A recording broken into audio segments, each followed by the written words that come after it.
Hello, everyone. Welcome to a Thursday night feature, and we are going to be talking about WWE's Saturday night main event and NXT Battleground as well, as there are a lot of events coming live from Tampa and the Yuengling Center. As you've probably heard WWE talking about ad nauseum, they are going to be having a night tonight.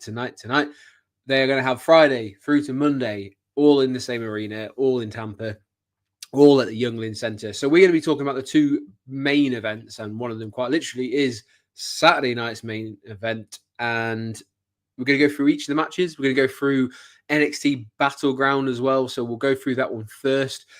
Please excuse my hair, by the way. I'm about to get my hair cut. So if you are kind of wondering why it's a bit all over the place today, it's because I'm imminently, as soon as I get off this, I'm going to get my hair buzzed, I think. So bear with me. Please excuse my my shoddy appearance.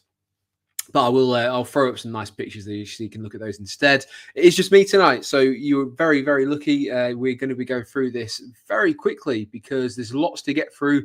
So we're going to start with NXT. We're going to go through the NXT Battleground card, which looks like a very, very good one, and then we're going to go on and we're going to talk about Saturday night's main event. We're going to preview all the action because, again, they look like they've stacked that card quite nicely. So WWE making use of that, I guess, almost secondary pay-per-view premium live event that they've got going on with Saturday night main event. Also goes out to a much wider audience in the US as well.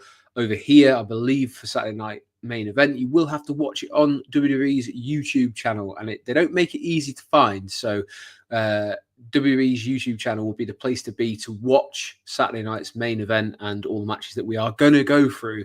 So let me throw up some of these cards that we've got going on. And if you haven't already, make sure you do hit the subscribe button on here, on whether you're watching it on Wrestling Royalty. Give me a whole yeah. Make sure you're checking out WrestleSphere as well for plenty of great content. I know there's some great stuff coming up as well. And then over Rollercoaster of Running, that is my running channel. So if you want to see a bit more about myself outside of wrestling and a little bit of a personal journey in terms of fitness-wise, go check out Rollercoaster of Running. But lots of good wrestling content coming up. And the only way you can know when we go live is to subscribe, hit that notification bell, and you'll be one of the first to know when we are going live, whether it be Dan on a Monday, whether it be Anth on a Wednesday, or anything in between. Dom likes to talk about all that spooky stuff going on in wrestling too, so always worth a check out of every video that goes on. So let's dive straight into NXT Battleground. Now, obviously, the last time we saw them have a premium live event in NXT, it was at Stand and Deliver on WrestleMania weekend, and things just seem to be sort of heating up in NXT again. There's people moving off, people moving on and up and things like that. So it's a really interesting time over at NXT. So it's, yeah, who have we had? We had Julia's moved across to SmackDown. Roxanne Perez has gone to Raw. We've got Fraxim have moved up. They've gone across to SmackDown as well. So NXT, as it always is, in a bit of a state of flux where people move away from it. But then we also get people moving up as well. So we're always getting these new talents. Some of the ones that have been pushed recently, Hank and Tank, the new NXT Tag Team Champions, they obviously won it very recently, which is why Fraxim are now over on the main roster. They're going to be teaming up this weekend with Josh Briggs in a 6-man tag match against the Culling. Now, if you're not too sure who the Culling are, because I know for some people NXT is not a big thing, it's not something they kind of keep an eye on week to week. The Culling are the guys and the girl at the top. So if you look in the middle, you probably recognize Sean Spears, I would hope anyway. You've then got Brooks Jensen on his right, and then on his left, you've got Nico Vance, and then you've got Izzy Dame even further on the left as well. So if you're not too familiar, the Culling's kind of been put together by Sean Spears. It's a bit of a strange one. They seem to kind of try and make a point about who it is that they target in terms of like the titles that they go for. Sean Spears obviously picking up that North American Championship since he's been back, but he is kind of talking about saving people, but then also getting rid of some people as well. This has led to where we are today because he's had a bit of an issue with Josh Briggs. Now, obviously, there's a bit of history here as well because Josh Briggs and Brooks Jensen used to be in a tag team as well. So there's that sort of sub-storyline going on. This all kind of came about after Briggs's last tag team partner, I should say, sorry, Yoshiki Inamura has now left NXT and gone back to Japan. So he's kind of been cutting a bit of a forlorn figure. There's a couple of people like that over on NXT at the moment. But Josh has been kind of like looking for where does he head from here. And he got a bit of backup after his match this previous week with Sean Spears from the tag team champions in Hang and Tang. This is probably going to be one of those ones. It's a bit of a throwaway match in terms of like on a sort of premium live event. So I can kind of understand comments like Johnny, NXT should have 2-day PLEs. I think there's maybe scope for that the way that they build at the moment. But the only problem is they'd have a lot more matches like this where you probably have to kind of week on week understand what's going on to kind of really be invested. But again, you need these kind of matches to make sure you have those peaks and troughs on the match card. So I think this will be a good match. I think it's a good spot for Hang and Tang to keep developing their rapport with the audience. Obviously, being in that Yuengling Centre instead of in the Performance Centre, they're going to have a bigger arena and hopefully a lot more fans in. I think they were saying there's about 10,000 seats sold. Fingers crossed at that. That would be a good turnout for NXT. I know they did have original plans to stay in there until the Tuesday and record NXT, but that's now been cancelled. Is moving across to the Performance Centre again. So we will get Battleground there, but we won't get this week's NXT. Isn't going to be there. So they've kind of moved around a little bit. But I think this will be a pretty good match. It'd be interesting to see how they tell that story between Briggs and Jensen, kind of seen each other on different sides. We obviously had a little bit of back and forward when they first broke up in terms of, Jensen trying to prove that he can do something. Then he kind of went off the rails and was found by Sean Spears, etc. So that's what I'm kind of looking forward to in this is like, how did they interact and where do we go from here? Because Josh Briggs is great talent. Everywhere he's been, he's done very well.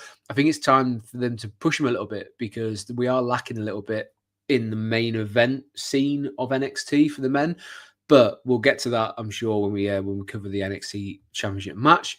But it'd be nice to see Josh Briggs be able to be push on and get up to the upper echelon of NXT. Next, we've got what's turned into a bit of a bitter rivalry, a family feud. This is Tony D'Angelo on the right with the hat, and he's going against Channing Stacks Lorenzo.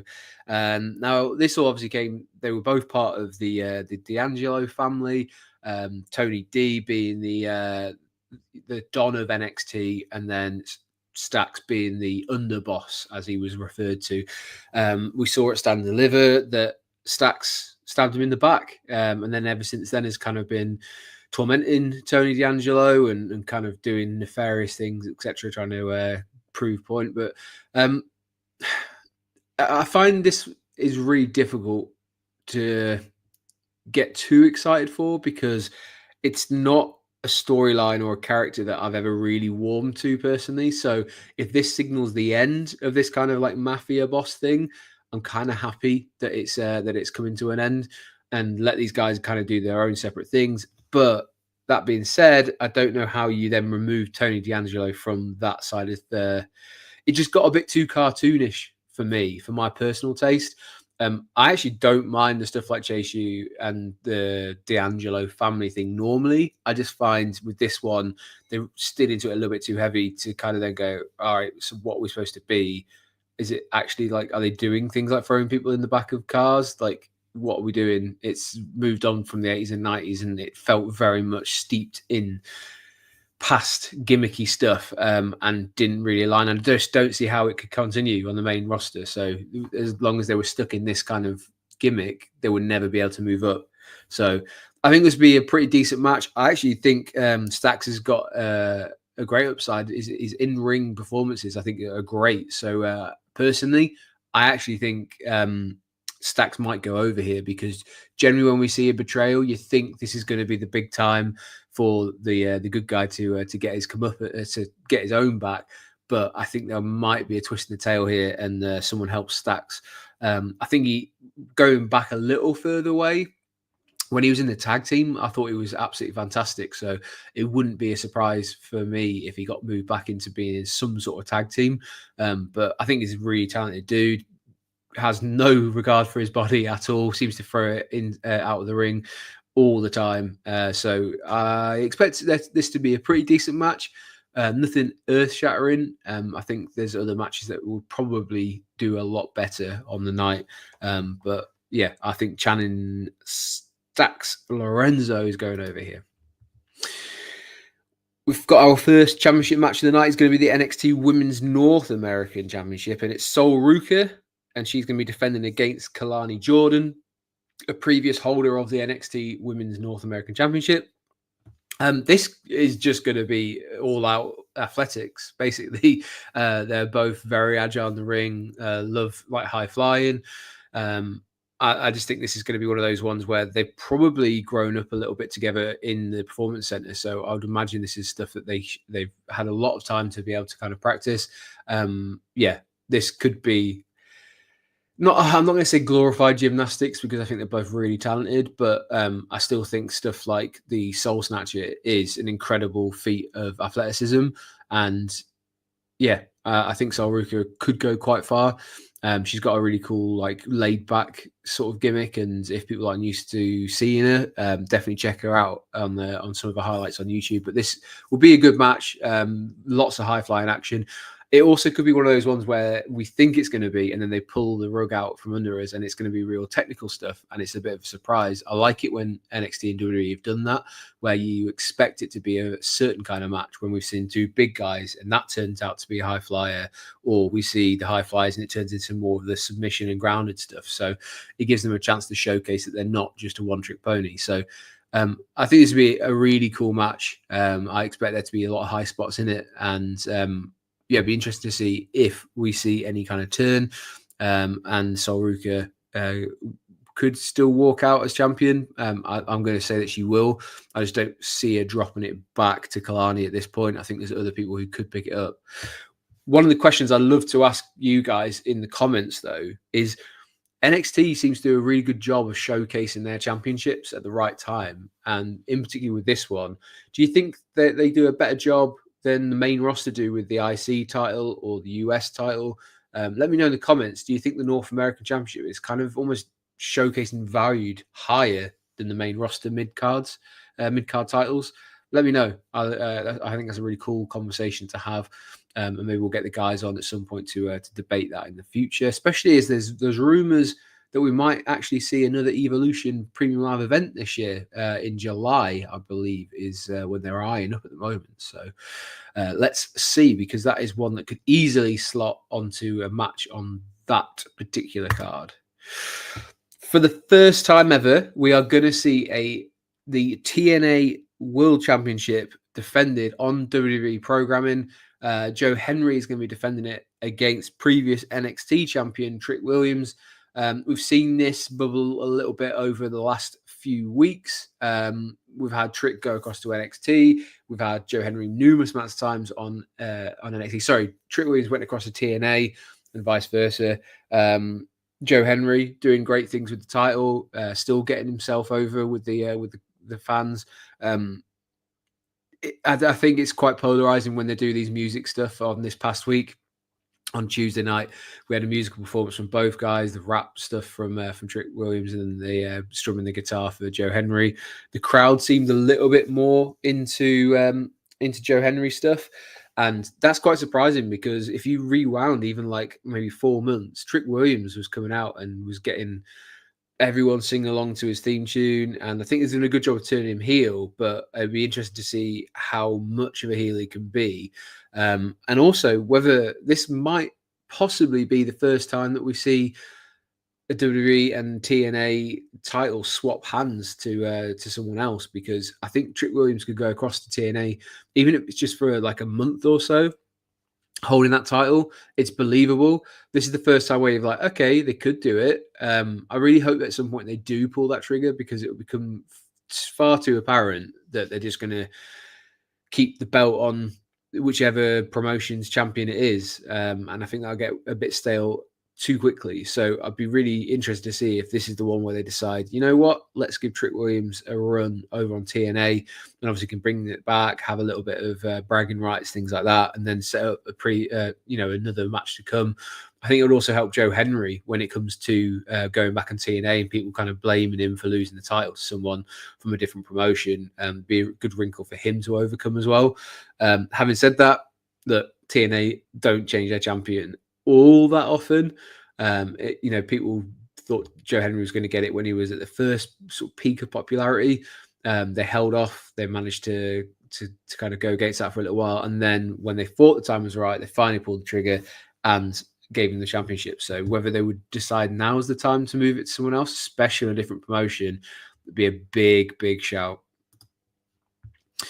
Another World Championship match. This time it's the NXT Championship. The champion Femi is going to be defending against Myles Borne. Now, Myles Borne might be someone that a lot of people aren't too familiar with.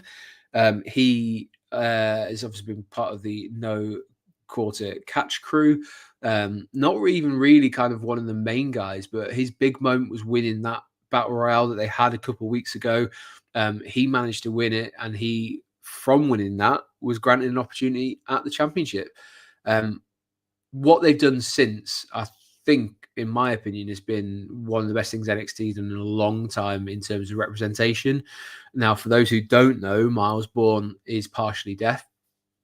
When he cuts a promo, you can hear it, and they actually acknowledged the fact that they let him acknowledge the fact on this promo that he is partially deaf, and has that disability. And that line they've been going down of saying, I want people to focus on my ability, not my disability, I thought was fantastic, and well done to everyone involved, because the promo that he cut, I thought, was meaningful for a lot of people. So it'd be interesting to see how we move forward from here, because were he to win the championship, there's no way around it. It's a massive upset. It's a shock, because Femi has been a champion, much like Gunther. A lot of his time in NXT he's spent as the champion. There's no way around that. So if someone like Myles Borne was to win it, who hasn't really had that kind of push previously, it would be a shock. But he's kind of proven that he's got the chops in ring. He's got the chops on the mic as well. There's a little bit of story going on, though. I think we'll probably see a little bit of shenanigans in terms of the rest of the No Quarter Catch crew that will probably cost him the match. So keep an eye on outside interference coming on, and maybe a breakup of that. But great spot. Well done to NXT for pushing someone out of the ordinary into a position like this. I just don't see him being the guy that dethrones Femi, not this early on anyway. I just think it would kind of come out of nowhere, and it would be maybe for one big pop, and then where do we go from there? Because we've not really known much about him. It seems like his finisher at the moment is a drop kick. In 2025, I don't think many people buy in that a drop kick would be the finisher.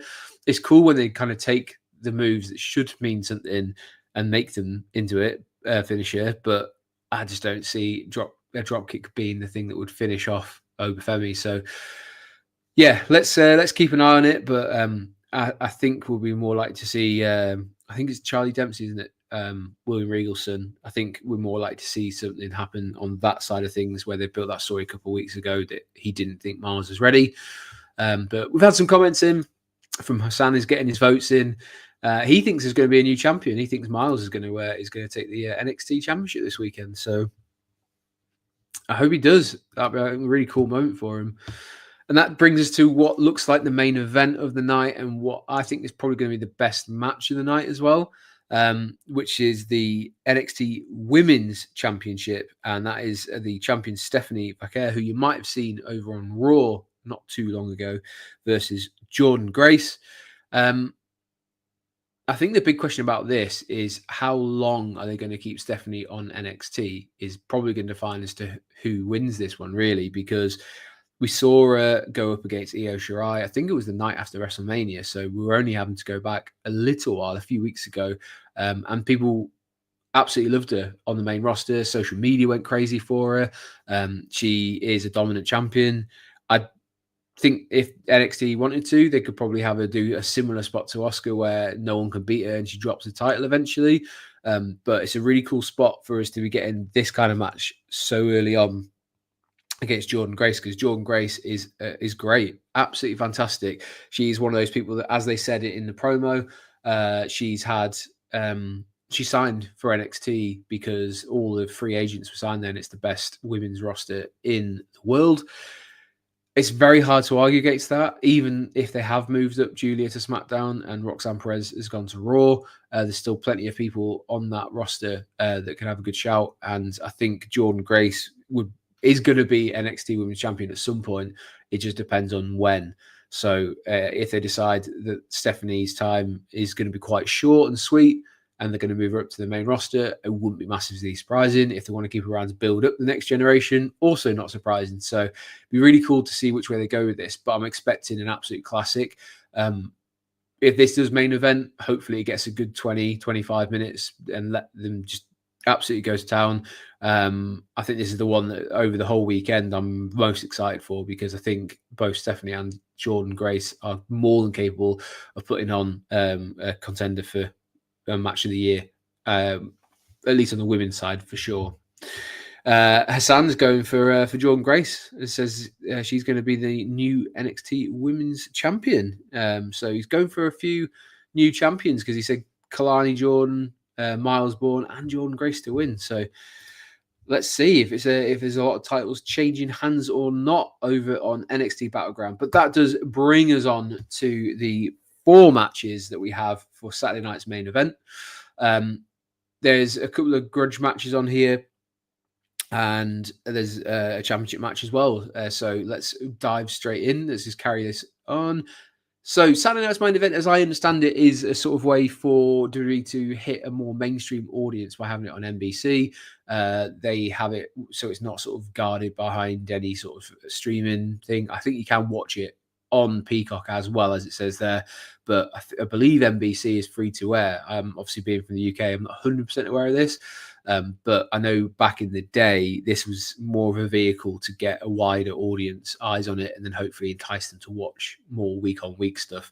So they are seemingly going all out on this card, because it doesn't happen all too often. We've had a kind of couple of fillers on there, but this one there really seems to be getting a lot of the bigger stars in here and really showcasing off some of the bigger feuds as well. So we've got what looks to be the blow off between Drew McIntyre and Damian Priest, and they're going to have a steel cage match on Saturday night's main event. So we've had a few cage matches recently where they've obviously made it rather than have them on Monday Night Raw, they're trying to put a little bit more behind it. Even when they are on Raw, there's a bit more meaning behind them. They're not throwing them in all the time. That being said, I do think this is going to be a really cool one for these guys to showcase. Like, just let's have them have this final match, like get it out of the way, and then move on to other things, because both guys could be going for any kind of championship. So it's a cool spot for them to be in front of a big audience. So let's see where it goes. Hassan's gone for Damian Priest.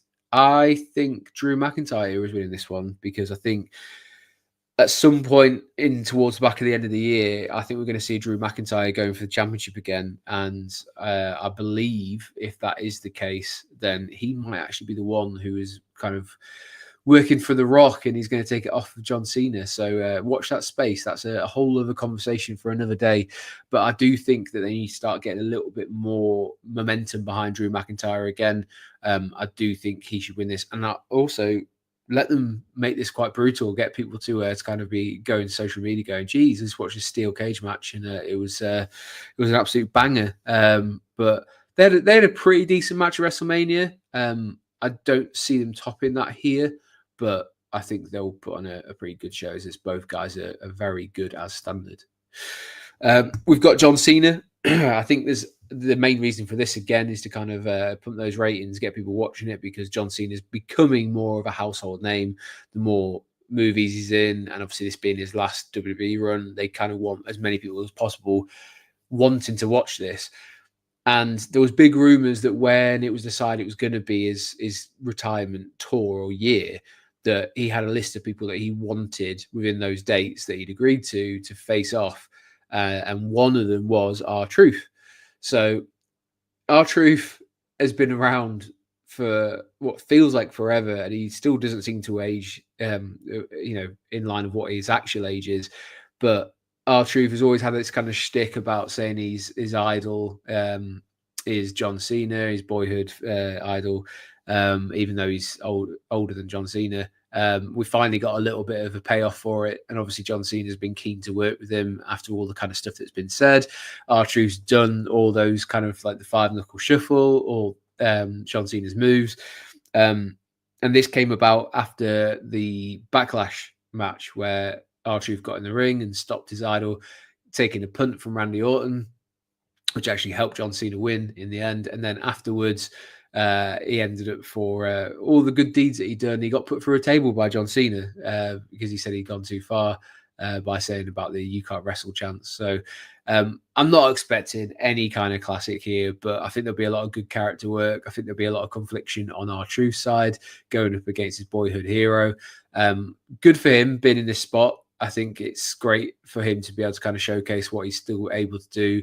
And, you know, John Cena wanting to work with him speaks volumes. We've heard in the past other people who have had programs or wanted programs of R-Truth, like Brock Lesnar, for making him laugh. This feels like validation for him for being around. So I hope he gets a good showing. I can't see any further past John Cena winning this in this sort of routine way. The only thing that could happen from here is maybe we see Cody Rhodes come back. He's been very conspicuous by his absence. So will we finally see Cody return? And if so, what will he do? I'm not sure. Do we see it on Saturday night's main event, or do we save that for a Money in the Bank or something of a similar ilk? But cool spot for R-Truth, if nothing else. We've got a tag team match where we are going to see CM Punk and Sami Zayn take on the newly formed Seth Rollins and Bron Breakker. I don't think they have a name yet for their group with Paul Heyman. Maybe they will if they add another person in, but they just seem to be going by Rollins and Breakker at the moment. This is obviously kind of on the back of CM Punk getting screwed over by Paul Heyman and these guys, and then Sami Zayn's been sticking up for Jey Uso. Sami Zayn's turned them down as well. Because he says he wants to win a world championship on his own terms and in his own way. So they're really steering into this side of Sami Zayn being the perennial good guy and having his high morals. It'll be interesting to see if we do move away from that, because I know a lot of people are thinking that he could turn heel and betray CM Punk, and then those guys can go into a bit of a program for a while. I wouldn't be against it, but you'd have to have a reason as to why he would turn down backup and then go on his own, because it's kind of like, I have morals, but not those kind of morals. I'll do what I want to do, but not with you. I don't know. That feels a bit strange to me when they could just join up with Seth Rollins. But again, if he wants to go and make it on his own and go for the championship, then yeah, you probably would turn them down. But the big thing here is CM Punk having to trust someone again. I think they'll play into that throughout the match, and thinking that there's a couple of times where maybe Sami's not in the corner or he's been pulled down and CM Punk thinks he's been left high and dry. I think we'll see a lot of that. But again, look at the names that are on this Saturday night's main event. You got CM Punk, Seth Rollins, Sami Zayn, John Cena. We're still to talk about Jey Uso and Logan Paul, which will probably main event as well. So there's so many big names on here. WWE going all out to capture this audience and hopefully entice people to tune into Raw and SmackDown and all the other programming they've got coming up. So I think on this one, it'd be very difficult to see past Rollins and Breakker if you're trying to build them up as this kind of unbeatable team that always has a plan, especially for Seth Rollins. Then it'd be weird if they don't win this. So I think Rollins and Breakker are taking the W here. However, main event time of Saturday night's main event, we're going to see Jey Uso defend his World Heavyweight Championship against Logan Paul. This is the second time Logan Paul's had a World Championship shot. We saw the first one against Roman Reigns over in Saudi. I can't remember if it was one of the Crown Jewels or a different show. But it's the second time going for a championship. We saw a lot of involvement of him over on Raw this week. He interacted with Jey, obviously punched him at the end as well. And kind of that's the way we saw Raw go off the air, is him get a fourth knockout shot on Jey Uso. And then we also saw him interact with Gunther. We also saw him interact with Seth Rollins as well. So they're really steering into using Logan Paul more like a full-timer than just someone who kind of flits in and out. So again, they're doing a good job, I think, of where they've got Logan Paul, and having him on another championship match is a cool spot for him to be in. I also think it works really well for Jey Uso because it gives him a foil of still keeping him as the white hot babyface. He's getting these great receptions when he comes to the ring, and obviously doing his yeet stuff, and all of his entrance they've got absolutely nailed down now. It'll be an interesting match from a technical perspective because there's still those doubts over whether Jey Uso is a good technical wrestler, whether he, has only a few moves in his repertoire, whereas Logan Paul has been critically acclaimed really for the kind of the work he does in ring more than anything. So Jey, as the senior of the two in the ring and the more experienced, should be the one who steers this. But I think there'll be plenty of opportunity for Logan Paul to get his stuff in.